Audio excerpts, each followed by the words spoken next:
Bonjour, c'est l'aperçu du marché, une révision des plus importantes nouvelles qui pourraient influencer vos échanges, rapportée par InnoWestern.com et présentée par Dukascopy TV.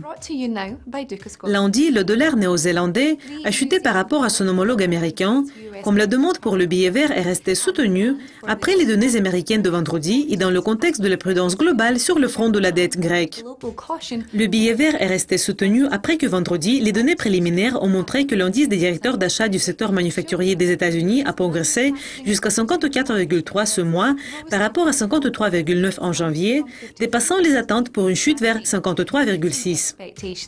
Vendredi, la zone euro a approuvé l'extension du plan de sauvetage de la Grèce de 240 millions d'euros, ayant dissipé les craintes que le pays va faire face à une crise de liquidité lorsque son accord de sauvetage en cours expire à la fin du mois. Le kiwi s'échangeait plus haut face au dollar australien. La paire de Lucie kiwi a légèrement baissé de 0,12% à 1,0409.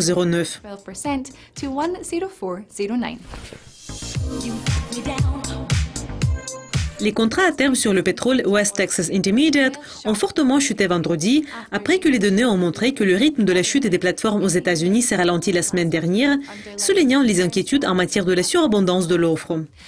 Sur le New York Mercantile Exchange, le pétrole brut pour livraison en avril a chuté de 1,97% vendredi pour terminer la semaine à 50,81 $ le baril.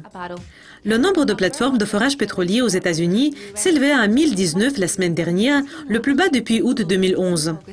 Le nombre de plateformes pétrolières a diminué pendant 16 des 19 dernières semaines, après avoir atteint le plus haut de 1609 à la mi-octobre.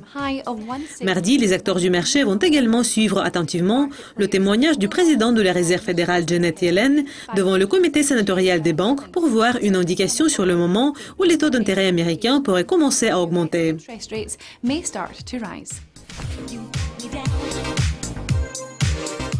Tenant compte de les réactions actuelles aux négociations entre la Grèce et l'Union européenne, InnoWestern.com a compilé une liste de ces événements et d'autres événements importants qui pourraient influencer les marchés. En Chine, les marchés vont rester fermés pour une fête nationale. Aujourd'hui, en Allemagne, le groupe de recherche IFO va publier son rapport sur le climat des affaires et le Royaume-Uni va publier les données du secteur privé sur les ventes au détail. Mardi, la zone euro va publier les données révisées sur l'inflation des prix à la consommation avant le témoignage de Janet Yellen à Washington. Et puis, vendredi, le Japon va publier une série de données, y compris les rapports sur les dépenses des ménages, l'inflation, les ventes au détail et la production industrielle. Nous avons également un certain nombre de publications sur la croissance, y compris en provenance de l'Allemagne, de l'Espagne et du Royaume-Uni. Et puis, la semaine sera terminée par les données révisées des États-Unis sur la croissance au 4e trimestre et par les rapports sur les promesses de vente de logements, l'activité économique dans les régions de Chicago et la confiance des consommateurs.